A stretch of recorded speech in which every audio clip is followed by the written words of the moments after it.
Journée ensoleillée aujourd'hui, la dernière conférence mensuelle du Centre de formation médicale. Mon nom est Saïd Mekari. Je suis le directeur de recherche au Centre de formation et c'est un énorme honneur pour moi.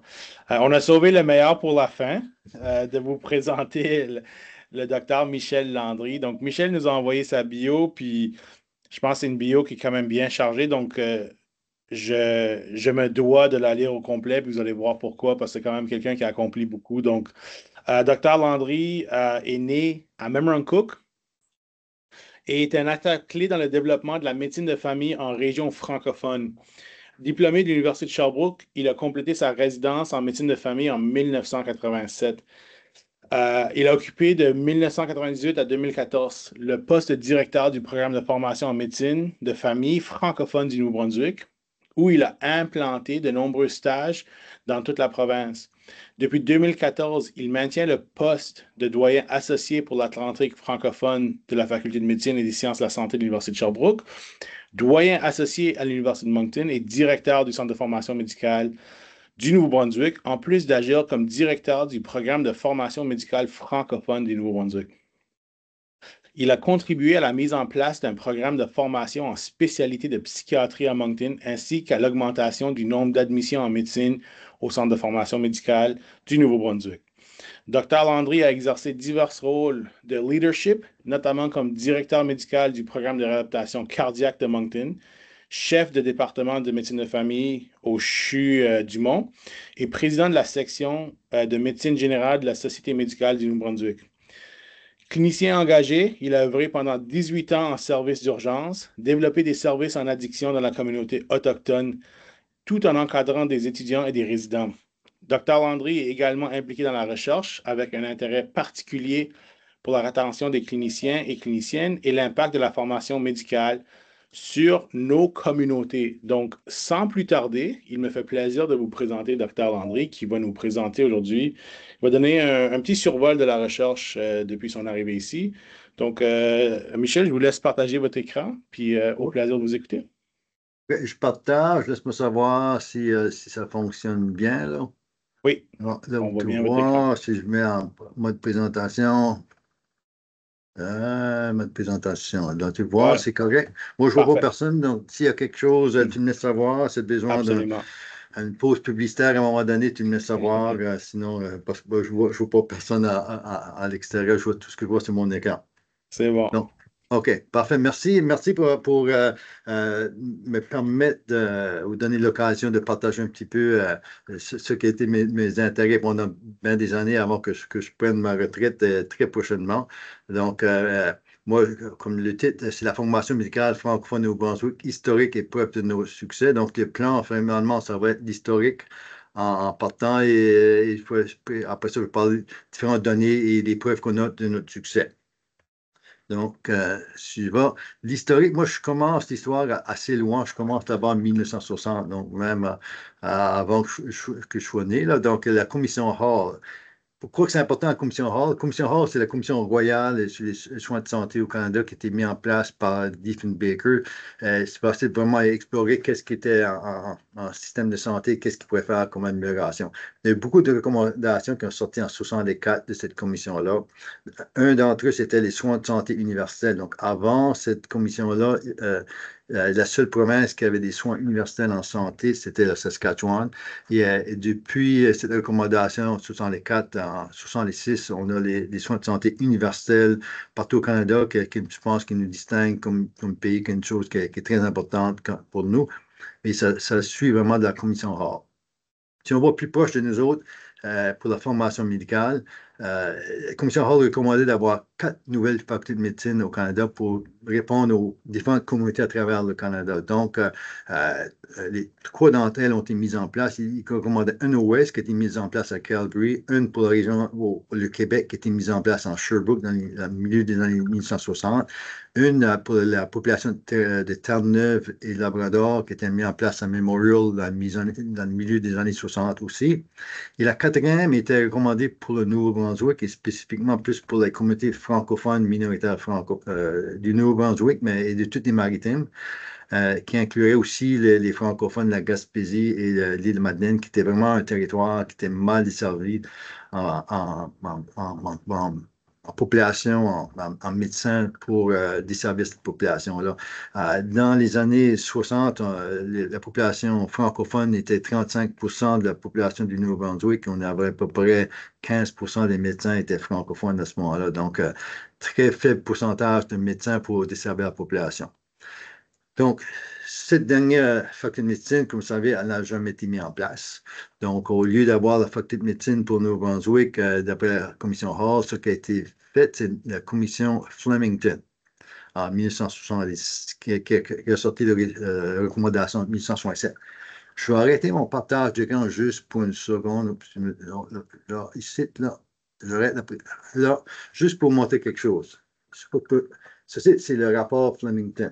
C'est le rapport, je ne sais pas si je sais pas si vous pouvez voir, c'est en 1977. Donc, ce rapport-là, c'est la copie qui a été remise à ce moment-là au docteur Léon Richard par le sous-ministre de la Santé. Et dans les recommandations, il y avait la recommandation d'achat de sièges, mais en fait, c'était la 15e recommandation des commissions Flemington. Donc, il y avait plusieurs recommandations pour augmenter. Il y avait très peu de personnes de nouveau appliquées en médecine, donc il fallait améliorer le système de santé, d'éducation afin de permettre d'avoir plus de personnes qui seraient les conditions qui pourraient être admissibles à les programmes de médecine. Et quand on a la 15e recommandation, c'était de l'achat de sièges avec les provinces voisinantes, donc pour les francophones avec le Québec. Et dans une autre des recommandations, la dernière recommandation, c'est qu'il devrait avoir à tous les 10 ans une réévaluation lorsque la province serait prête pour finalement avoir une faculté de médecine. Donc, cette, cette dernière recommandation n'a jamais été mise en place non plus. Mais quand même, c'est quand même le rapport officiel qui a déterminé pourquoi qu'il y a eu des achats de sièges au lieu d'avoir une faculté de médecine pour le Nouveau-Brunswick tel que recommandé par la commission Hall. Donc, je vais retourner à mon partage d'écran ici. Non, ça, c'est pas moi chose. Mais non, je pense pas que ça a fonctionné. Ça là. Ça va être, tu me dis, là, je pense que je suis à la bonne place, là. Là, je le vois. Là, tu vois, OK. Non. OK, si on continue, donc, après 67, attends, on va ici, là. Là, en 69, il y a eu l'entente qui a été négociée avec le Québec, l'entente Québec-Nouveau-Brunswick. Jusqu'à date, l'entente Québec-Nouveau-Brunswick est encore l'entente qui maintient que cette entente de 69 a été revue quelques fois. La dernière version qu'on a, a été tapée au dactylo en 1991. Donc, il n'y a aucune version électronique. C'est vraiment un document qui a été tapé et qui a été scanné plusieurs fois. Et de cette dernière version-là, il y a plusieurs annexes, mais c'est encore l'entente Québec-Nouveau-Brunswick qui génère, qui gère pour les achats des sièges qu'on a entre le Nouveau-Brunswick et le Québec. En 81, il y a un petit peu la renaissance ou qu'on pourrait appeler, là, c'est le programme de formation médicale francophone du Nouveau-Brunswick qui est mis sur pied. Donc, c'est vraiment l'idée de l'indicateur d'Agassa, c'est de Dr. Léon Richard. C'est lui qui qui nous a remis au centre le copie du rapport Flemington. Euh, Parce qu'en 1880, il avait évalué voir est-ce que ça marchait l'entente Québec-Nouveau-Brunswick, l'achat de sièges. Puis finalement, rendu en 1980, il y a 15 des médecins étaient francophones. Donc, il n'y avait pas eu beaucoup d'amélioration. Pas tous les sièges étaient remplis dans tous les facultés de médecine du Québec, qui étaient les sièges qui étaient réservés pour les gens du Nouveau-Brunswick. Puis beaucoup des gens ne revenaient pas au Nouveau-Brunswick. Donc, là, avec le docteur Léon Richard, lui, il s'est dit, il faut mettre en place un programme, puis il faut les former plus dans la province si on veut qu'ils reviennent plus. Le premier directeur du programme était le docteur Omer Douaron. Donc, lui, quand il a fini sa formation en médecine, il avait commencé à enseigner à l'Université de Sherbrooke, au département de médecine de famille. Et il a été recruté par Léon Richard pour venir rouvrir le programme de formation médicale qui a commencé en août 1981. Ça a commencé au cinquième étage de l'Hôtel Dieu, où qui est présentement la clinique de Damato. Donc, c'était ça la première unité de médecine familiale qui était qui était en charge du programme de formation médicale. La première étudiante qui a passé par ce programme-là, c'était Elaine Landry, qui était médecin de famille pendant longtemps à Chiliac et qui est maintenant à la retraite. Le premier résident à passer via le programme, c'est Dr. Rivière Dupuis. Donc, ces deux personnes-là, dans 50 ans maintenant, ils sont encore la première personne étudiante, la première personne résident à passer par le programme. Les prochains médecins à être embauchés à faire partie du programme de formation médicale en 82, on a le Dr. Aurel Schofield et le Dr. Régent Savoie, les deux qui ont été une contribution très longue en formation médicale. Donc, ça, c'est une photo. Je sais trouver une photo de l'ouverture du programme de formation médicale. Le plus proche que j'ai trouvé, c'est une ouverture de la bibliothèque médicale. Donc, ça vient des livres de Claude Book qui parle de l'histoire euh, après 75 ans de l'hôpital du Mont. Donc, on a quand même le Dr. Léon Richard qui est là et le Dr. Omer Doiron. C'était lors de l'ouverture de la bibliothèque médicale en 1981. Donc, ça. C'est plus proche, je peux trouver de la photo de l'ouverture du programme de formation médicale. En 92, l'hôpital Dumont est reconnu comme centre affilié de l'Université de Sherbrooke. Parce que même si en 81, on a commencé une entente avec les trois facultés de médecine du Québec, rapidement, il y a eu beaucoup plus d'affinité, beaucoup plus de développement de stage avec Sherbrooke. Tellement qu'en début des années 90, beaucoup des stages d'externat de Sherbrooke étaient offerts au Nouveau-Brunswick via le programme de formation médicale. Et il y a plusieurs des programmes de stage de résidence en médecine de famille étaient aussi offerts à Dumont via le programme de formation médicale à l'unité de médecine familiale. En 96, il y a une entente Sherbrooke-Nouveau-Brunswick. Ça, c'est vraiment une entente qui est une annexe de l'entente Québec-Nouveau-Brunswick qui faisait qu'on envoyait la majorité des étudiants de Nouveau-Brunswick et à Sherbrooke afin d'avoir une masse critique pour pouvoir développer plus de programmes. Suite à ça, en 99, on a eu la résidence complète de médecine de famille via l'Université de Sherbrooke, qui était offerte à l'unité de médecine familiale de Moncton et qui est rendue à Dieppe à ce moment-là. Donc, ça, c'est la première cérémonie des finissants de l'unité de médecine familiale qui a été faite, qui ont fait la formation complètement au Nouveau-Brunswick. En fait, c'est 2002. La première année, c'est en 2001. Puis finalement, on n'avait jamais, on n'a pas fait de célébration locale, mais depuis ça, on s'est réveillé. Mais il faut absolument célébrer ces personnes-là qui font toute la formation des spécialisations en médecine de famille au Nouveau-Brunswick. Donc, depuis 2002, on a une cérémonie à chaque année pour reconnaître et célébrer ces finissants-là qui commencent à pratiquer en médecine de famille. Si on continue l'histoire, en 2006, il y a eu l'ouverture du centre de formation médicale du Nouveau-Brunswick. Donc, il y avait 24 étudiants par année. Donc, les étudiants de Nouveau-Brunswick qui allaient à Sherbrooke, au lieu d'aller à Sherbrooke, venaient à Moncton faire toute la formation prédoctorale, donc les 4 années du programme MD. Ça, c'est l'ouverture officielle du centre de formation le 11 septembre 2006. Donc, le 11 septembre, c'est une signification très importante pour la population francophone acadienne du Nouveau-Brunswick, pas pour les mêmes raisons que d'autres personnes reconnaissent le 11 septembre, mais c'est vraiment une occasion très joyeuse, la première l'ouverture officielle du centre de formation médicale Nouveau-Brunswick à Moncton. Donc, quand on connaît l'historique, en 2019, on a un programme de résidence en médecine de famille, en psychiatrie, de spécialisation en psychiatrie qui a été mis en place. Donc, ça, c'est les premiers gradués du programme de résidence de spécialisation en psychiatrie. Puis ça, c'était en même temps tous les étudiants, les résidents qui étaient en spécialisation de psychiatrie à ce moment-là. Ça, c'est la photo de l'annonce en 2018 de la conférence de presse pour annoncer le programme de résidence en psychiatrie. Donc, il a été annoncé le financement un an d'avance afin de pouvoir afficher les postes pour commencer les premiers résidents en 2019. Finalement, si on continue l'historique, depuis 2022, on a des postes de spécialité avec retour de service pour le Nouveau-Brunswick. Donc, les spécialités qui sont en grande demande, on peut avoir des postes qui sont réservés pour eux autres dans les postes dans les facultés de médecine du Québec. Donc, on a 4 par année. Et depuis 2023, on a l'augmentation des admissions de 24 à 32 au centre de formation médicale. Donc, on a 28 du Nouveau-Brunswick, 3 de la Nouvelle-Écosse et 1 de l'Île-du-Prince-Édouard. Donc, en fait, tous les francophones, la formation pour les francophones des Maritimes, donc qui était en fait la recommandation de la Commission Hall en 1964. Donc, en rendu en 2023, on commence à offrir tout ce qui était recommandé, sauf on n'a pas su la Gaspésie et l'île de la Madeleine, mais quand même, tous les francophones et maritimes sont maintenant formés à Moncton via le centre de formation médicale. Là, je vais retourner, on est midi recherche, donc je vais commencer sur les aspects qui touchent plus la recherche.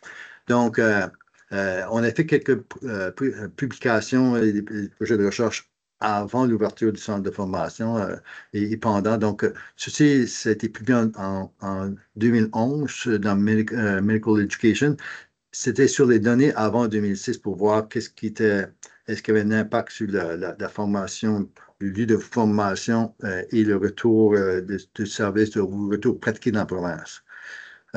Donc, les grandes conclusions, finalement, c'est plus que d'exposition de la province en formation médicale, c'était lié à l'augmentation des chances que les médecins soient recrutés et pratiquent dans la province. Les effets sur l'exposition étaient notés dans le premier cycle comme dans le deuxième cycle, dans le premier cycle au pré-doc, surtout dans les troisième et quatrième années lorsqu'ils faisaient leur stage clinique et pendant les programmes de résidence post-doc.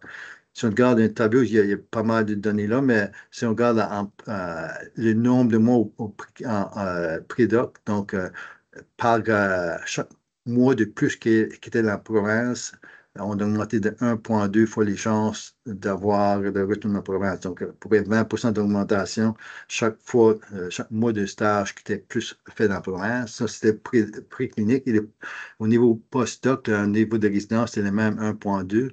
Des impacts plus importants si on regardait la résidence Nouveau-Brunswick versus ailleurs. Donc, en médecine de famille, les étudiants ou les résidents en médecine de famille, il y avait un bloc de 6 mois de médecine de famille qui peut être fait à différents endroits. Si ce bloc principal de 6 mois était fait au Nouveau-Brunswick versus ailleurs, on a augmenté de 6 fois les chances de revenir pratiquer dans la province. Pour les chiffres pour le nombre de mois de résidence, c'était aussi chez les autres spécialités, mais c'est presque statistiquement significatif, mais pas tout à fait. Donc, il y avait quand même, donc ça démontrait vraiment l'importance d'avoir des stages et des expositions cliniques dans la province. On a refait 10 ans après le début du centre de formation pour qu'ils puissent voir les chiffres à ce moment-là.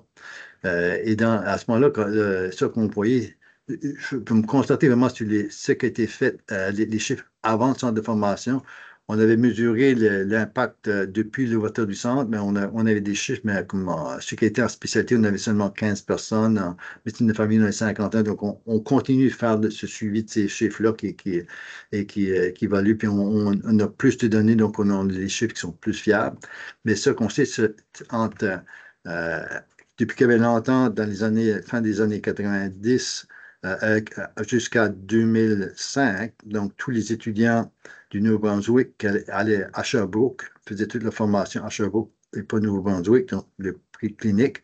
Et de ces données-là, on sait que c'était 78% qui est la médecine de famille qui retourne dans la province et 40% de ceux qui étaient dans les autres spécialités qui revenaient dans la province. Donc ça, ces chiffres-là sont toujours... ça, c'est avant le centre de formation, donc ces chiffres-là ne changeront pas. Et on peut voir plus tard les chiffres, comment ça se compare avec 78 et 40%. On avait fait des études pour voir ce qu'elle a à Laval et Montréal, c'était quoi les chiffres, mais ces données-là encore, on continue de les mesurer. C'était à peu près 60%, il y a plus retour de spécialistes, 73%, un petit peu moins haut pour la médecine de famille. Donc, qu'est-ce que la situation actuelle? Donc, on voit maintenant et puis mesurer vraiment avec la situation, les chiffres actuels. Présentement, au programme de médecine, au niveau du prédoc, on a 34 places qui sont du Nouveau-Brunswick qui sont avec l'Université du Québec. Donc, l'achat des sièges de l'Entente Québec-Nouveau-Brunswick, on a 34 places. Donc, au centre de formation, on dit qu'on a 32 étudiants, mais on a 28 qui viennent du Nouveau-Brunswick. On a 3 qui sont à Laval et 3 qui sont à Montréal. Donc, on a un total de 34 Nouveau-Brunswick. On a aussi Nouvelle-Écosse et l'île du Prince-Édouard. Donc, mais actuellement, 34 qui sont du Nouveau-Brunswick qui sont au Québec. On a des programmes de résidence en spécialité. On a un programme de résidence en médecine de famille avec 16 postes de résidence à chaque année. Un programme de 2 ans, donc 16 ans, 16 en première année, 16 en deuxième année, mais on a un petit peu de défi à remplir, comment remplir les 16 postes des dernières années. On a une résidence en psychiatrie depuis 2019, qui est 2 postes par année. On a des programmes de médecine interne qu'on peut offrir parce que la moitié des stages de la résidence, c'est 3 premières années. Donc, on a quand même beaucoup d'expositions au Nouveau-Brunswick. Et on a plusieurs autres stages électifs dans différents domaines, différents programmes. La raison d'être vraiment de former localement, c'était pour remplir les demandes en corps médical. La question est-ce qu'il y a encore des besoins d'en former ou est-ce qu'on a besoin d'en former plus ou on en forme pas assez ou on en forme trop? Ceci, c'est une présentation, une rencontre qu'on a eu sur le recrutement de médecins à Fredericton la semaine dernière. Donc, ça, c'est les chiffres du ministère. Donc, qu'est-ce qu'ils prévoient comme besoin pour 20, 30, dans 50 maintenant? Médecine de famille, on est court, ça nous prendrait 108 médecins de plus dans les prochains 5 ans. En médecine d'urgence, ça nous prendrait 74. En psychiatrie, ça nous prendrait 31, mais en psychiatrie, si on garde 35, on va probablement, on double presque le chiffre parce qu'on sait dans le prochain, beaucoup, ça c'est des chiffres qui sont déjà courts, mais on sait dans les prochains 10 ans, il va y avoir probablement proche de 50, 40% des psychiatres qui vont quitter, donc on aurait besoin d'un autre 30 à 40 de plus par la suite. Donc on a, en psychiatrie, on a un grand besoin. Les autres, il y a pathologie, anesthésie, donc on a tous les autres domaines, mais les deux grands, vraiment, c'était la médecine de famille et médecine d'urgence qui fait partie de la médecine de famille. Donc on a encore un grand besoin de former des gens, beaucoup de besoin de former des médecins de famille qu'on aura beaucoup de besoins. Donc, beaucoup des statistiques que je vais présenter vont parler vraiment plus de la médecine de famille, mais on a les autres aussi qu'on fait des suivis. Donc, c'est nos résultats. Depuis 2006 à 2025, donc depuis l'ouverture du centre, on a 369 personnes ont fini le cours de médecine. On a 5 personnes qui ont eu des PhD en recherche et 16 personnes qui ont des maîtrises en recherche, mais au fond, c'est surtout les 369 en médecine. Donc, ça, 63% sont des femmes. Donc, c'est comme ça partout au Canada. On a plus de femmes que d'hommes qui vont avoir en médecine depuis un certain nombre d'années. Si on regarde où, dans quelle spécialité ont été ces médecins-là, de ces 369 médecins, euh, on a fait une courbe pour voir. En vert, ça démontre ceux qui ont été en médecine de famille, en bleu, ceux qui ont été en spécialité. Donc, les premières années, c'était assez 50-50, mais après ça, on a beaucoup plus tendance à voir en médecine de famille. Depuis 2019, qui était le pic avec 84% de finissants ayant été en médecine de famille, on a une décroissance du nombre qui s'en vont, qui jumellent en médecine de famille, puis on a plus qui s'en vont en spécialité. C'est quoi l'impact? Pourquoi la raison de ça? C'est qu'on a l'impact du COVID en 2020. Est-ce que c'est un impact post-COVID qui a fait ça?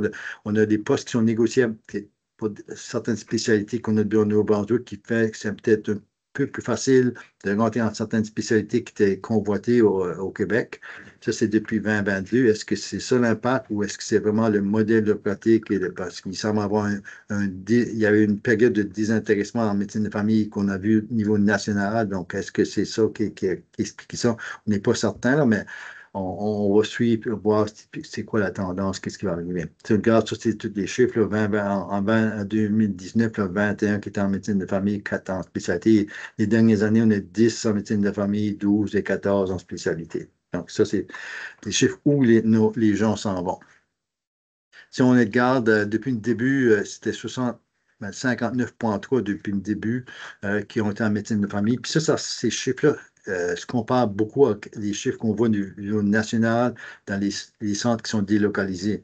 On était dans une réunion à Halifax sur la formation médicale et les sites délocalisés, donc tous les sites qui sont distants de leur maison mère. Disons qu'on est, nous ici, Saguenay qui a affilié avec Sherbrooke, Trois-Rivières qui est l'Université de Montréal. On a Northern BC, après un Georges qui a affilié avec l'Université de Colombie-Britannique. Tous ces centres-là, on avait tout environ 60% qui ont été en médecine de famille depuis le début. Donc, ça semble être des chiffres qui sont comparables partout. Les centres décolisés s'en vont un petit peu plus en médecine de famille. Mais les dernières années, au niveau national, on a moins d'intérêt pour la médecine de famille. Donc, il y a une vague, on ne sait pas ce qui va persister, mais qui se passe les dernières années. Je regarde depuis 2022, depuis qu'on a facilité d'avoir certaines spécialités avec le Nouveau-Brunswick, on a pris 50-50 depuis ce temps-là. Donc, ça va être important de voir la tendance parce qu'on voudrait que nos étudiants s'en vont dans les domaines qu'on a besoin pour pouvoir leur offrir des places qui peuvent répondre aux besoins de nos communautés francophones. L'impact du centre de formation médicale, où s'installent les finissants. Donc, si c'est bon, on voit dans quelle spécialité ils vont faire leur spécialisation, mais là, après ça, est-ce qu'ils vont retourner travailler dans la province? Ceci, c'est la première année lors de leur graduation qui ont fini au centre de formation médicale. Là, c'est où s'installent les médecins une fois qu'ils ont commencé leur pratique. Donc, des finissants du centre de formation, ceux qui ont étudié la médecine de famille, on a 170 qui sont présentement en pratique. 81% travaillent au Nouveau-Brunswick. L'endroit en noir, donc c'est où ils sont installés au Canada. Ceux qui ont la spécialité dans 83, 61% travaillent au Nouveau-Brunswick. Donc, ça, c'est les chiffres, puis un peu partout où ils ont été installés.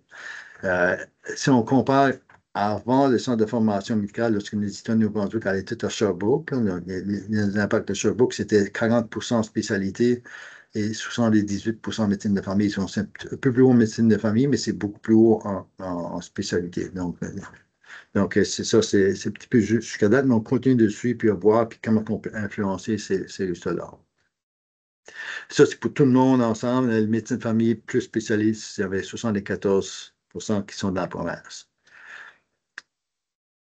Là, on a assez voir, mais où qui s'installe, parce qu'ils s'installent au Nouveau-Brunswick, mais à quel endroit qu'ils s'installent au Nouveau-Brunswick, puis est-ce qu'il y a un impact avec le lieu de naissance?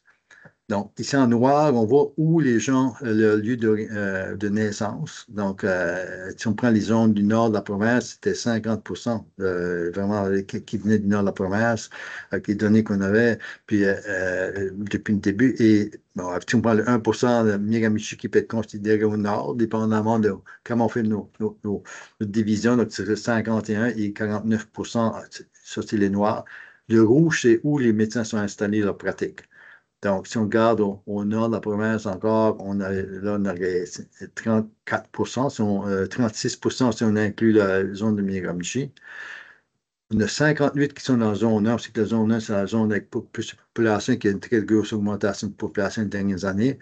Mais aussi dans la zone 1, ce qui est différent, c'est la zone qui a, il y a deux séparations. Il y a une partie de la zone qui est avec Vitalité, donc la corporation hospitalière francophone, et avec l'autre partie qui est avec Horizon, qui est la corporation hospitalière anglophone. Donc, si on sépare ce 58%-là, 39%, donc 68% de ces personnes-là sont du côté Vitalité et 32% sont du côté Horizon, notre côté anglophone. Donc, si on prend du 100%, on a 39% qui sont de vitalité qui sont dans la zone 1 et on a 36% qui sont dans les zones du Nord, donc ça fait proche de 50% encore. Ça, des chiffres à voir aussi là-dedans, c'est que nos médecins francophones peuvent desservir les deux populations linguistiques de la province, donc les francophones ou les anglophones. Et on a à peu près 30% avec le parti des 19 et ceux qui s'en vont dans la région Fredericton, Saint-Jean et Miramichi, qui sont des régions anglophones, plus on a à peu près proche de 30% qui s'en vont du côté anglophone. Donc, notre programme peut desservir les deux populations linguistiques, mais on est surtout là pour essayer de desservir les francophones minoritaires. Là, si on dit, mais est-ce que ceux qui s'en vont au nord de la province, c'est surtout ceux qui viennent du nord ou ceux du sud s'en vont? Est-ce qu'il y a une migration des étudiants? Puis finalement, ce qu'on faisait les analyses, ceux qui viennent du nord ont les chances, les odds ratio sont 6,61. Donc, 6,1% plus de chances qu'ils vont retourner, puis c'est vraiment statistiquement significatif, là. Donc, ceux qui viennent du nord ont 6 pour plus de chances de retourner travailler au nord que ceux qui viennent du sud. On a du sud qui ont été au nord et vice-versa, mais c'est vraiment beaucoup plus, si on vient de la région, on a beaucoup plus de chances de retourner travailler dans cette région-là. Euh, Après ça, le programme de résidence, ça, c'était vraiment des données par rapport au centre de formation médicale. Là, on va regarder d'autres programmes de spécialité. On a, dans la province, on a un programme de spécialisation en médecine de famille. Donc, ça, c'est t'es gradué à la segmentation 2022. Donc, ça, lorsqu'ils terminent, ils ont de la segmentation avec le Collège de médecins et chirurgiens de la province pour assurer qu'il y ait la segmentation pour officiellement pouvoir commencer à pratiquer dans la province. Donc, si on regarde ceux qui viennent du centre de formation médicale, donc c'est ici, là, et qui ont fait leur formation à l'unité de médecine familiale au Nouveau-Brunswick, ces chiffres-là, on a 92 de chances qu'ils vont pratiquer en province. Donc, s'ils font l'influence du prédoc et aussi ils font leur étude postdoctorale entièrement en province, 92 de chance. Ceux qui ont fait tout leur prédoc, donc ils ont fait la formation au centre de formation et qui ont été formés ailleurs, seulement 43 reviennent pratiquer dans la province. Donc, c'est vraiment l'impact où ils font leur résidence, le stage en spécialité a un très gros impact. On a gardé ceux de Laval et Montréal, puis ça, c'est toutes des données depuis 2010 là, pour comparer. Depuis 2010, seulement une personne de Laval est venue du Nouveau-Brunswick a venu faire sa formation à l'unité de médecine familiale. Cette personne pratique. Mais dans le même temps, il y en a 16 ils ont fait leur formation ailleurs en médecine de famille et seulement 25 des autres ont venu pratiquer en province. Ceux qui ont été à l'Université de Montréal, on a 6 qui est venu à l'unité de médecine familiale, 5 des 6 pratiquent au Nouveau-Brunswick, une pratique à l'extérieur, donc 83 Ceux qui ont fait la formation à Montréal, du Nouveau-Brunswick, et qui ont été pratiqués et qui ont fait la formation spécialité ailleurs, seulement 14 pratiquent en province. Ces chiffres-là, c'est assez impressionnant, 2 et 5, parce qu'en fait, si vous vous rappelez, on a 3 étudiants par année du Nouveau-Brunswick qui vont à Laval et Montréal, et sur une période ça allait jusqu'à 2022, donc c'est une période de 13 ans. On a 39 personnes qui ont été fait la formation à Laval et à Montréal, et sur eux autres, une personne seulement sur 39 est venue faire la formation en médecine de famille à l'unité de médecine familiale, et dessus de Montréal, on a 6 qui sont venus encore sur 39. C'est quand même pas des gros chiffres. Beaucoup plus, c'est gens ont fait la formation en une famille ailleurs. Donc, ça c'est dans les pistes, dans les stratégies, il faut essayer de trouver des façons de mieux communiquer avec ces personnes-là et les attirer à faire la formation au Nouveau-Brunswick en spécialisation en une famille. Ça, c'est un gros tableau, mais je vais juste vous montrer les trois chiffres là, de ces trois-là. Donc, ça, c'est depuis 2020, depuis qu'on a en fait, on a commencé en 99, mais on n'a pas vraiment bien documenté, on a perdu ces chiffres-là. Là. Donc, depuis 2020, on a toutes les données, les nombres de postes disponibles en résidence en médecine de famille à l'UMF, du Grand Moncton, et quel pourcentage ont été remplis. Donc, on a quand même, euh, les premières années, on remplissait la plupart du temps, 100%. Il y a quelques années qu'on ne les remplissait pas tous les sièges, 100%. Mais les dernières années, depuis 2021, on a trois périodes dans le suite qu'on avait. Les premières années qu'on avait moins que 75% des postes de résidence qui étaient remplis. Puis malheureusement, pour 2025, si on l'ajoute là, on est à 63%. Donc, on est encore en bas de 75%. Donc, il y a vraiment une tendance qu'on ne remplit pas nos postes qui est vraiment aggravée depuis 2021. On avait quelques années, mais c'était plus exceptionnel. On a même des années qu'on avait au-dessus de 100% des postes qu'on pouvait s'arranger pour combler plus de postes. On a des années quand même, on a eu 18 places qui étaient en résidence et maintenant on a 16. Donc, ça, c'est une probabilité qui nous inquiète et qu'on essaie de trouver des solutions. Là, un petit peu, ça répète l'information. Donc, depuis entre 2020 à 2024, on avait 11 années qui avaient 100% que les postes étaient remplis. 4 qui étaient, on a au-dessus de 90%, 7 à au-dessus de 75, puis seulement 3 années ou 4 si on comprend cette année avec moins de 75. Donc, c'est vraiment les dernières années.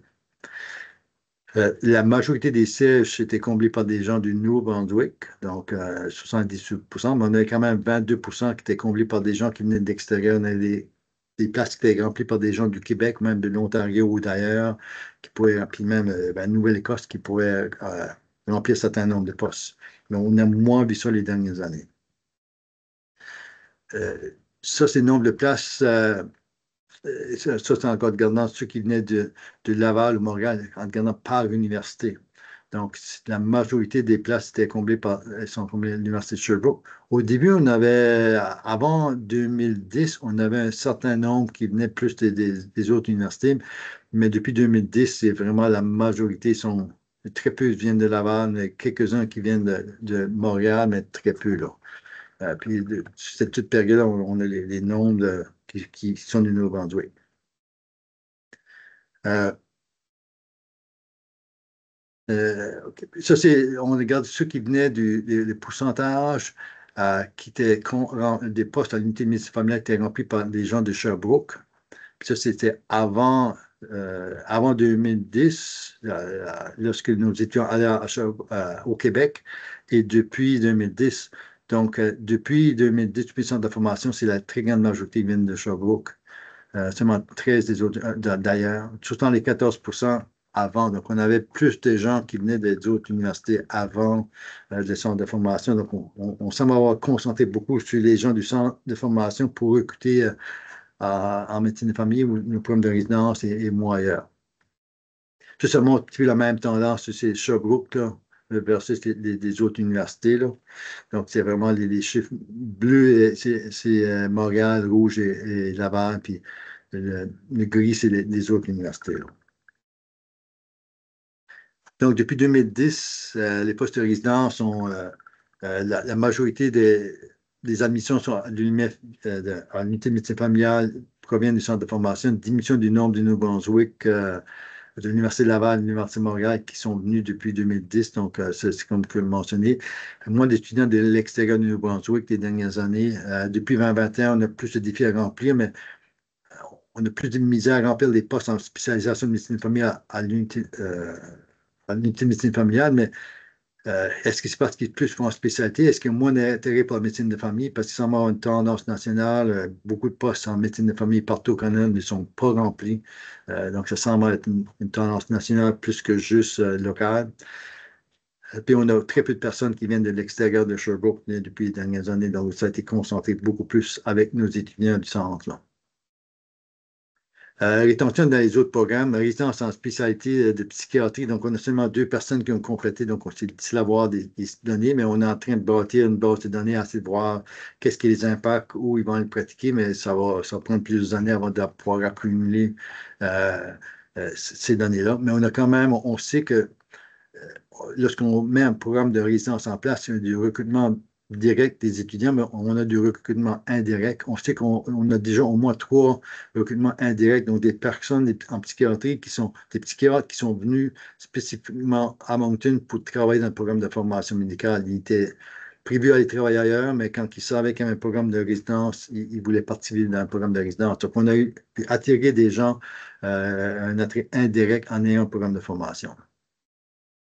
Alors, on a aussi d'autres programmes, on a les programmes de recherche, on a le programme de maîtrise des PhD en recherche, donc on a quand même des bons chiffres, on commence à sortir des statistiques, 71% reviennent travailler dans la province, on a beaucoup de personnes qui ont été inscrites, plusieurs qui ont fini, donc 16 en maîtrise en recherche et 5 des PhD qui ont terminé. On va chercher quand même beaucoup de subventions.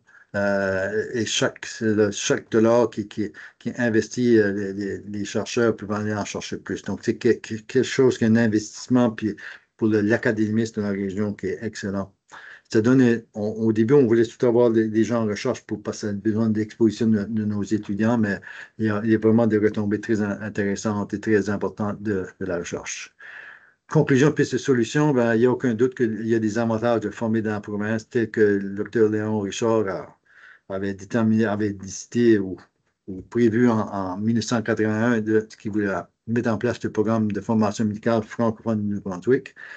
Il y a des avantages, surtout au prédoc, mais surtout les dernières années, puis en résidence. Euh, Ceux qui font leur prédoc, qui sont de formation médicale et aussi leur résidence, donc qui ont fait leur formation prédoc et au complet et postdoc, 92% reviennent dans la province, donc c'est vraiment excellent. Ceux qui proviennent du Nord, c'est que 6 fois plus de chances qu'ils retournent, donc d'avoir, mais il y a quand même des efforts possibles d'attirer des gens de tous les zones. Mais jusqu'à date, à peu près 50% de nos étudiants venaient du nord de la province. Donc, c'est quand même une bonne répartition dans les personnes qui sont admises. Les spécialistes qui étaient juste au Québec, on sait avant le centre de formation, s'ils faisaient la formation prédoc et post-doc au Québec, très peu de chances de les avoir.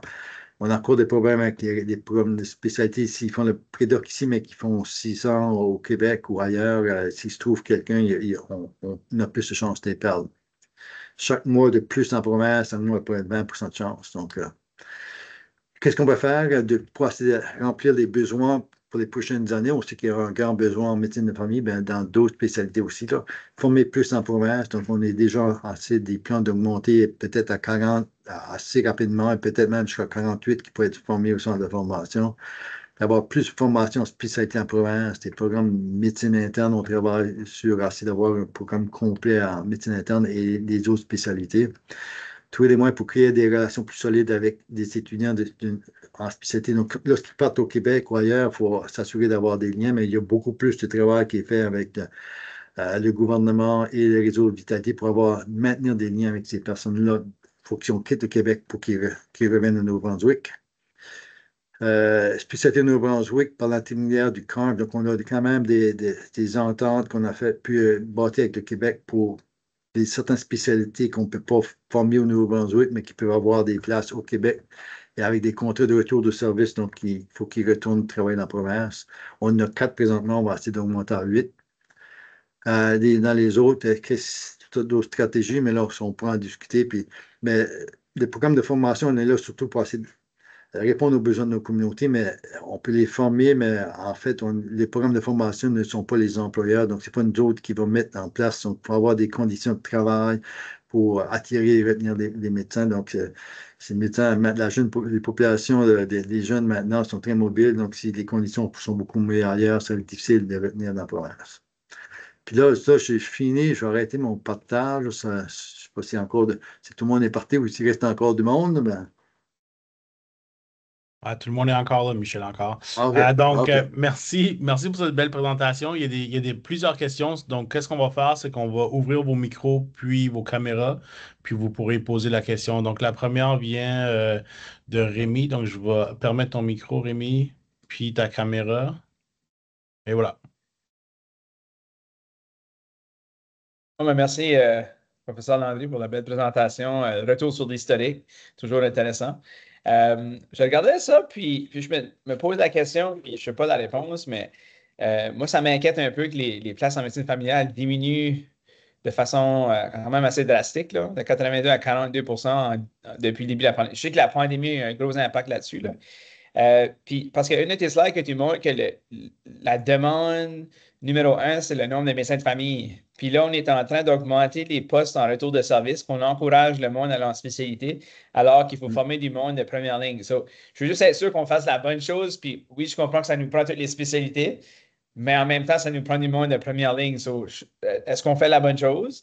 Puis l'autre chose que je posais comme question, c'est qu'il y a un ratio de 6 que si tu viens du Nord, que tu vas retourner dans le Nord, est-ce qu'on devrait augmenter les places en médecine pour ces étudiants-là du Nord? C'est mes deux questions. Merci encore pour la belle présentation. Merci, cher confrère Coker. Donc, oui, mais pour la médecine de famille, il semble une tendance nationale. Il y avait un problème de la valorisation de la médecine de famille au Québec. C'est encore pire. Là, les Québec, bon, je prends un terme peut-être pas politically correct, mais le gouvernement est en train de chier quasiment sur les médecins de famille au Québec. Donc, il y a beaucoup de choses qui est dit, puis qui n'est pas pour la valorisation de la médecine de famille, surtout au Québec, mais partout au Canada. Les derniers camps de jumelage, il y avait des postes, toutes sortes de postes vides partout au Canada en médecine de famille.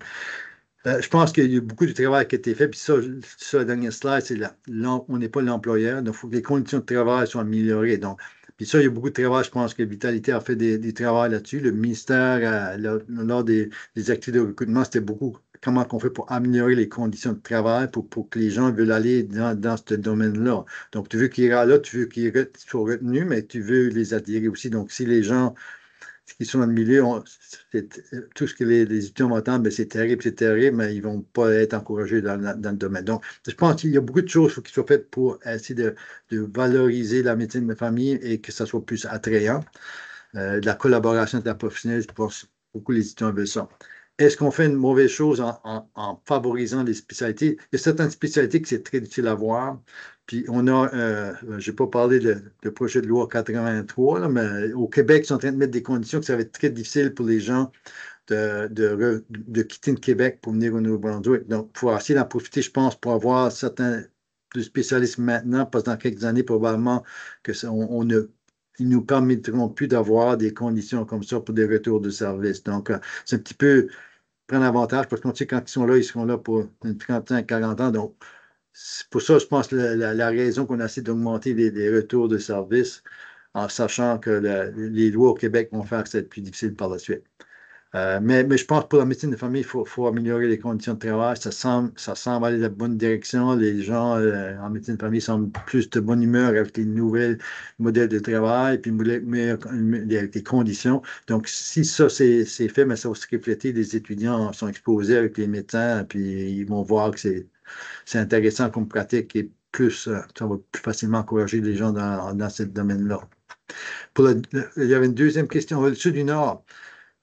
Présentement, il y a beaucoup d'efforts qui sont faits pour essayer d'avoir les personnes du Nord. Donc, mais on a quelqu'un qui a été embauché au centre qui focus beaucoup sur des écoles, différentes écoles, pour que les orienteurs puissent informer les gens qui peuvent faire une carrière en médecine. Donc, assez encouragé. Mais depuis le début du centre, on a à peu près 50% viennent du Nord. Donc, c'est quand même un bon pourcentage.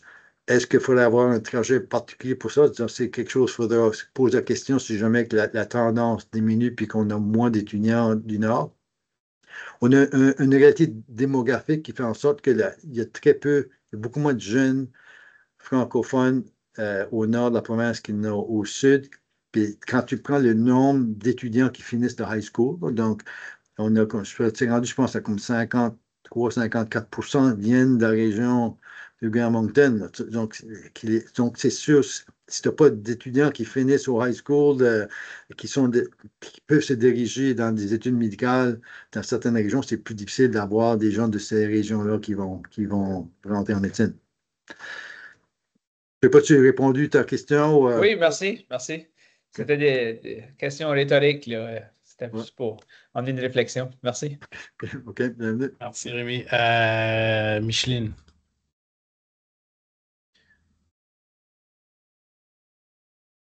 Je pense que Micheline avait une question. Oui. Oui, je suis juste en train d'activer mon micro. Merci, merci Michel. Un commentaire puis une question par curiosité. Dans le chiffre présenté, là, qu'il y avait un étudiant depuis 2010 qui avait étudié à l'Université Laval qui était venu à l'UMF. Est-ce qu'on a la proportion des gens qui sont à Laval et à Montréal, là, nos 3 sièges? Qu'est-ce que la proportion par année de ces sièges-là qui vont en médecine de famille versus d'autres disciplines? Qui serait intéressant aussi à connaître, puis après ça, de savoir qu'est-ce qui est les enjeux que ces gens-là peut-être choisissent de rester dans des programmes dans leur région connexe de leur programme de base, là, à Montréal puis à Laval.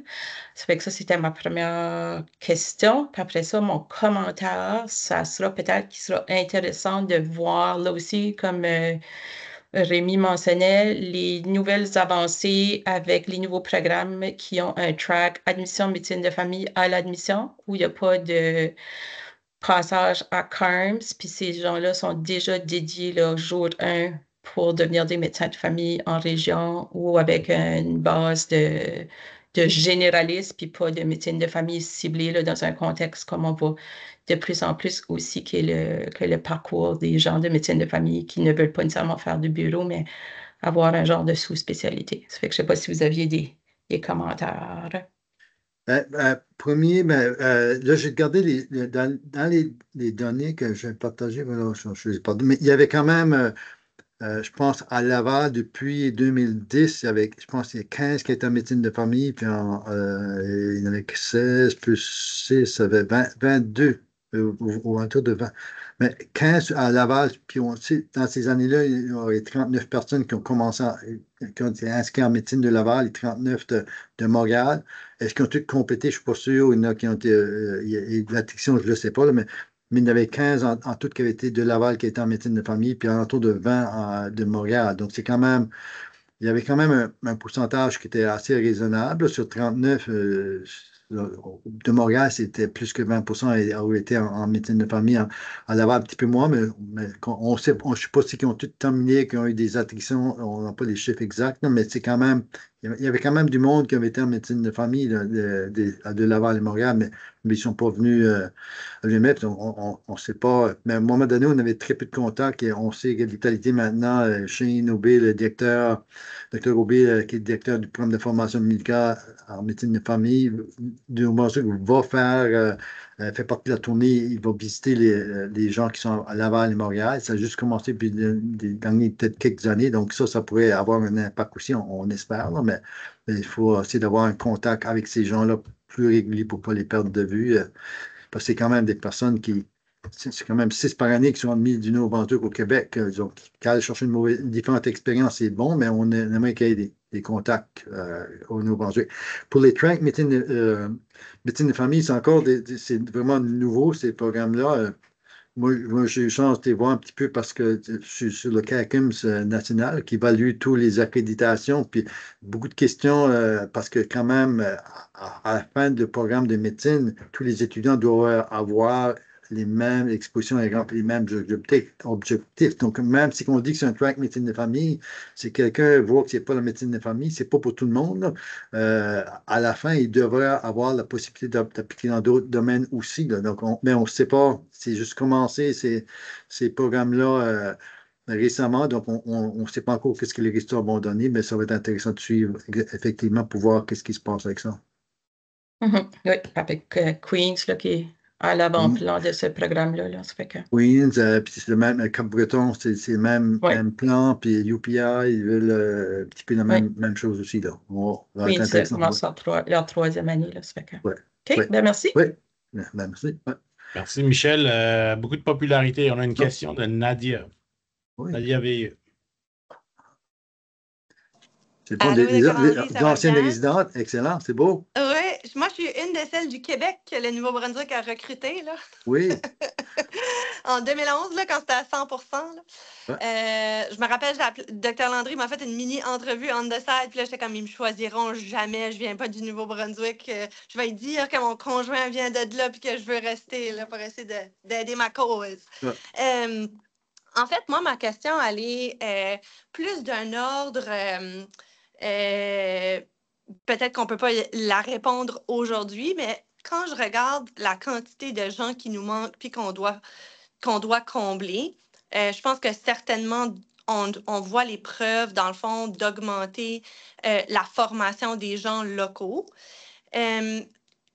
Une des choses que je me demande, puis que, en tout cas, évidemment, en tout cas, dans le cadre de ma pratique puis de mon programme, pour moi, c'est super important, mais c'est vraiment la formation de gens qui savent comment travailler vraiment dans des équipes.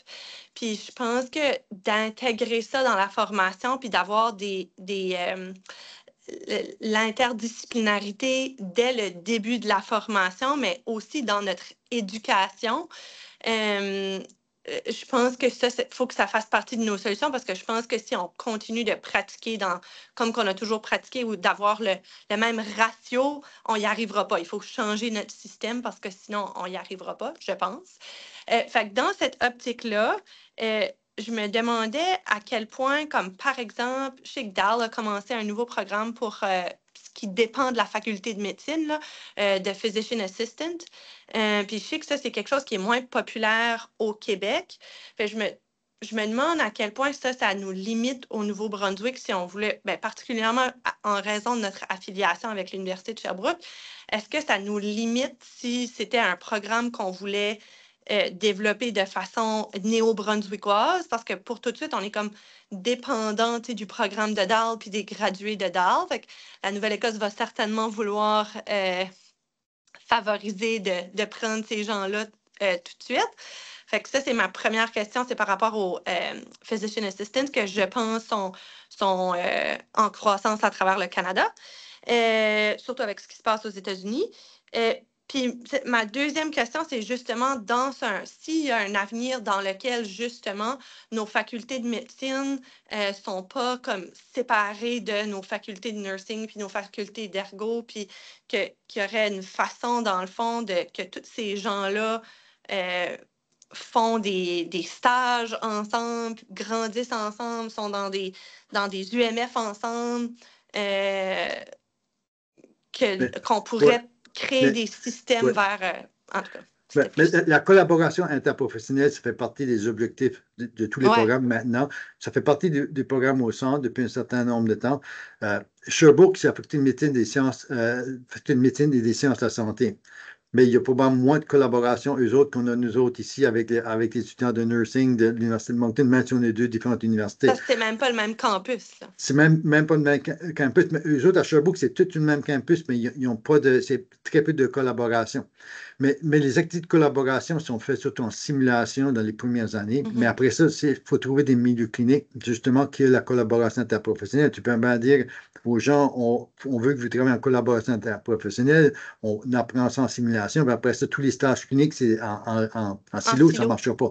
Donc, vraiment, on est moi et Julie Coupling, qui est la directrice du Down Medicine, on disait qu'il faut changer les modèles de soins au Nouveau-Brunswick. Donc, plusieurs modèles de soins, plus collaboration interprofessionnelle, mais il faut impliquer l'enseignement dedans. Donc, il faut que les étudiants peuvent apprendre dans ces modèles-là. Si on veut qu'ils travaillent de façon collaboration interprofessionnelle, il faut qu'ils apprennent dans ces milieux-là. Donc, on a essayé de travailler quelque chose en résidence en psychiatrie, on a essayé de développer quelque chose aussi pour que les étudiants apprennent interdisciplinaire avec les psychologues et infirmières praticiennes. Et le modèle qui a été mis en place à l'UMS, ça a vraiment essayé d'intégrer aussi les différents apprenants pour que tous les apprenants apprennent ensemble, travaillent dans les milieux de collaboration interprofessionnelle ou que les médecins travaillent avec les autres professionnels de la santé. Donc, ça, c'est comme, mettons, d'avoir les étudiants de nursing tout de suite. Je ne sais même pas si dans le bac de nursing, il y a des stages en communauté, en soins primaires. Fait après ça, si on veut avoir des infirmières qui font des soins primaires, mais n'ont jamais eu même de stage dans un bureau de médecine de famille, ben, c'est comme difficile. Oui, mais les rencontres qu'on a, on a eu des rencontres à l'Université de Moncton avec tous les. Puis même pour le programme de psychiatrie qu'on a travaillé dessus, on avait des représentants de psychologie, travail social, sciences infirmières et infirmières praticiennes, puis tout le monde est intéressé de développer des choses. Donc, on veut vraiment quelque chose, mais il faudra planifier. Il faut avoir des infrastructures pour tout le monde peut rentrer ensemble. Donc, c'est tout quelque chose, quand on veut développer de nouveaux modèles, il faut tout intégrer ça dedans. Donc, c'est quelque chose qu'on a essayé de bâtir, mais ça va prendre un petit peu de temps à mettre tout en place. Pour les physician assistants, beaucoup des programmes en français, il n'y a pas beaucoup de programmes où on est vraiment dépendant juste du Québec. Puis dans l'activité les rencontres de recrutement, le ministre de la Santé a dit lui-même, c'est important, première priorité pour la main-d'œuvre médicale, c'est la rétention. Puis la deuxième, c'est la francophonie, parce que c'est difficile d'avoir des formations ailleurs. C'en est du côté anglais, tu peux aller n'importe où, on peut les recruter de tous les provinces, de beaucoup d'autres pays, mais en francophonie, c'est très difficile. Donc, mais s'il y a des besoins de programmes spécifiques en physician assistant, quelque chose comme ça, je pense qu'il y a déjà de l'intérêt de pouvoir mettre en place. Puis c'est pas parce que c'est pas fait du côté Sherbrooke qu'on peut développer des programmes, parce que le programme de formation médicale qui peut être fait, pas nécessairement avec Sherbrooke, mais peut être fait sans eux autres aussi. Ouais. Wow. Merci. Merci. Là, on arrive proche d'1 heure, mais il y a 2 interventions, puis je ne peux pas dire à mon boss d'arrêter de parler. Donc, je vais laisser les 2 dernières interventions. La première de Aurel Schofield et la deuxième de Linda Dalpé. Donc, je vais ouvrir le micro au Dr. Schofield et sa caméra. Donc, vous pouvez intervenir. Puis ensuite, Linda Dalpé, vous pourrez intervenir. Merci beaucoup, Michel, d'avoir résumé 45 ans de formation médicale dans cette présentation-là. Et d'avoir fait une bonne job. Moi, juste un petit commentaire rapide. Je t'en avais mentionné un petit peu la semaine passée, mais ça serait intéressant de juste comptabiliser dans votre recherche les conjoints qu'on a recrutés parce que c'est sûr qu'on a perdu au Québec, mais on a aussi recruté des conjoints québécois, québécoises à travers de programmes. Je suis curieux de savoir c'est quoi le pourcentage. Puis ça devrait être retraçable parce que le fait que comme les données, ces gens-là sont encore jeunes et sont encore présents, là, ça ajouterait juste un petit élément de curiosité, puis de voir comment est-ce que l'effet contraire d'avoir attiré un conjoint ici, comment est-ce que le programme a amené aussi des conjoints. Puis je pense que Nadia est un exemple. Oui.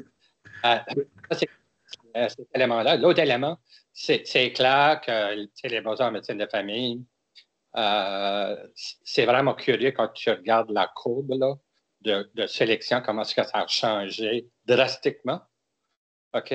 Ça fait que je ne sais pas si une équipe d'analyse pourra regarder un petit peu ces facteurs-là. Là. C'est sûr que là, il y a toute la condition des soins de santé actuellement, la rémunération des médecins, des équipes interdisciplinaires, il y a tout ça. Là. Mais ça serait curieux à comprendre pourquoi que tout d'un coup, cette courbe-là s'est invertie de façon drastique. Puis, fait que ça, c'est vraiment curieux parce que vraiment, je crois que ça mériterait d'être exploré un petit peu plus. Parce que si on veut vraiment améliorer le recrutement en médecine de famille, il va falloir que quelque chose change au cours des prochaines années et assez rapidement. C'est mes 2 commentaires. Merci beaucoup. Excellente présentation. Merci, Aurel. Beaucoup d'histoires, c'était toi là-dedans. Là, donc, merci. Les conjoints, avant, quand nos étudiants allaient au Québec, on pouvait les attirer. On en perdait, mais on en attirait aussi. Là. Maintenant qu'ils font toute la formation de Nouveau-Brunswick, on ne peut pas les attirer. C'est plus difficile interprovincial les attirer. Mais on sait qu'on a, même notre PDG est venu à cause de son chum. Dans le suivi des étudiants, les gens qui ont changé leur nom, puis on a difficile à les retracer, mais on a essayé de voir, ça serait intéressant de voir combien, puis mais on a beaucoup de recrutement indirect. On a via les médecins de Nouveau qui sont venus, mais aussi du fait qu'on commençait un programme, il y en a qui sont venus parce qu'ils voulaient enseigner un programme. Donc, il y a beaucoup, puis ça, c'est difficile à comptabiliser ça, mais il y a beaucoup de cet effet-là aussi de recrutement indirect. Ouais. Ouais. Ouais. Ouais, merci. Et dernière intervention de Linda Dalpé. Donc, je vais activer son microphone et sa caméra.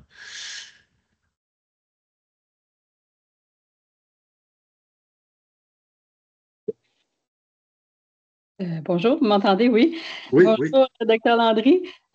Pour un peu comme Dr. Scofield l'a dit, c'était vraiment fascinant de voir l'historique parce qu'en travaillant, en étant formé aussi au Nouveau-Brunswick, on fait partie de cette histoire-là. Je fais partie de cette histoire-là aussi. Quand je regardais la courbe, qui est comme Dr. Scofield a dit, qu'il y a vraiment de moins en moins d'étudiants qui considèrent la médecine familiale, puis je me demandais, parce que quand je regardais la ligne de temps, qu'est-ce que le renouveau curriculaire aurait pu contribuer à cette décision? Parce que la formation au prédoc a changé. Puis, est-ce que c'est l'exposition? Est-ce que c'est la façon qu'on a vraiment beaucoup changé là, la façon de former les étudiants? Là, moi, j'enseigne depuis 2006, là, ça va faire 20 ans bientôt. On a beaucoup changé, mais est-ce que dans ces changements-là, il y a une contribution au fait qu'il y a moins d'intérêt à la médecine familiale? Moi, c'est une question que je me suis posée en regardant la ligne de temps parce que oui, la COVID est là, mais le renouveau curriculaire est là pas longtemps avant que ça commence à descendre en maudit. Oui.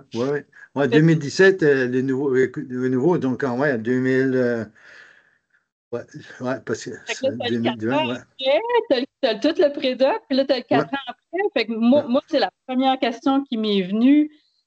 Comment on fait à cette heure pour aller fouiller ça, aller voir ça, comment l'exposition est faite? Il y a peut-être quelque chose à aller jouer dans ça pour aller voir. Puis aussi pour faire suite à ce que le Dr Veilleux a dit, comme moi j'enseigne l'ASC qui est longitudinale sur 2 ans, on a essayé au début de faire la collaboration parce qu'initialement, les étudiants en médecine devaient être jumelés avec des étudiants en travail social, puis il y a eu des problèmes de logistique, puis fait qu'il y a des efforts qui sont faits, oui, depuis le renouveau curriculaire, mais il y a beaucoup de choses à essayer de consolider ensemble pour que ça marche, là, puis c'est des facultés différentes, des horaires différents, en tout cas, je comprends les défis, là. Fait que, mais ma question, mon intervention, c'était surtout pour le renouveau curriculaire. Il y a peut-être une façon d'aller fouiller là-dedans puis voir est-ce que ça. Parce que le renouveau curriculaire devait être encore plus généraliste, vraiment plus. Mais en fait, c'est pas ça qu'on voit comme résultat. Donc, non, ça c'est bien, on va essayer. C'est une bonne question qu'on peut essayer de voir et explorer ça. Là. Puis pour la collaboration interprofessionnelle, moi, je pense vraiment pour avoir exposer nos étudiants de différentes disciplines dans des milieux cliniques où il y a vraiment de la collaboration, parce que c'est qu'ils l'apprennent en théorie, en simulation, mais quand tu arrives dans le milieu clinique, c'est juste des modèles en silo, c'est difficile à commencer à vraiment des modèles de collaboration interprofessionnelle. Puis on sait que c'est vraiment ça que les jeunes aimeraient plus travailler en équipe, puis je pense que ce serait mieux pour tout le monde d'avoir des équipes, là, mais c'est vraiment pour pouvoir exposer ça, mettre en place, il faut en mettre en place, mais exposer nos étudiants dans ces milieux-là, de tous les domaines. Merci pour la présentation. Bonne fin de journée. Merci. Merci, merci tout le monde. Merci Michel. Je vais le répéter, je vais sûrement le répéter jusqu'à la fin de ton mandat et après. Mais merci pour tout ce que tu as fait pour l'écosystème ici.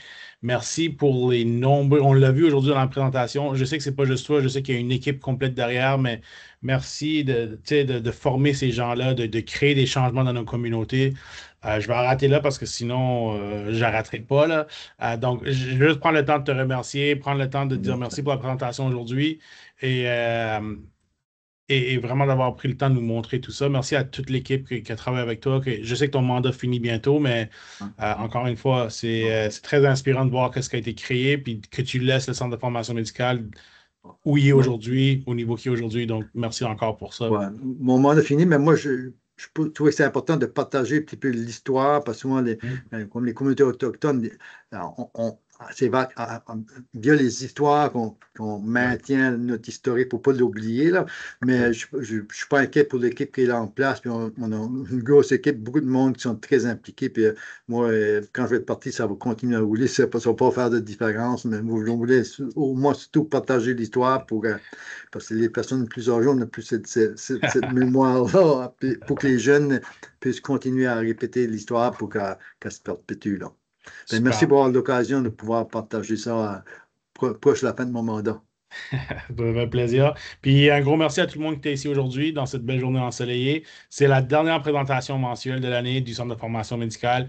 On revient à l'automne avec déjà des grosses têtes d'affiches qui sont prêtes à vous donner des présentations. On les a déjà bookées, donc vous allez entendre de l'information bientôt par rapport à ça. Mais autre que ça, je vous remercie pour votre attention durant toutes les présentations cette année. Puis au plaisir de vous revoir. Passez une belle été. Puis on se revoit en septembre. Ouais.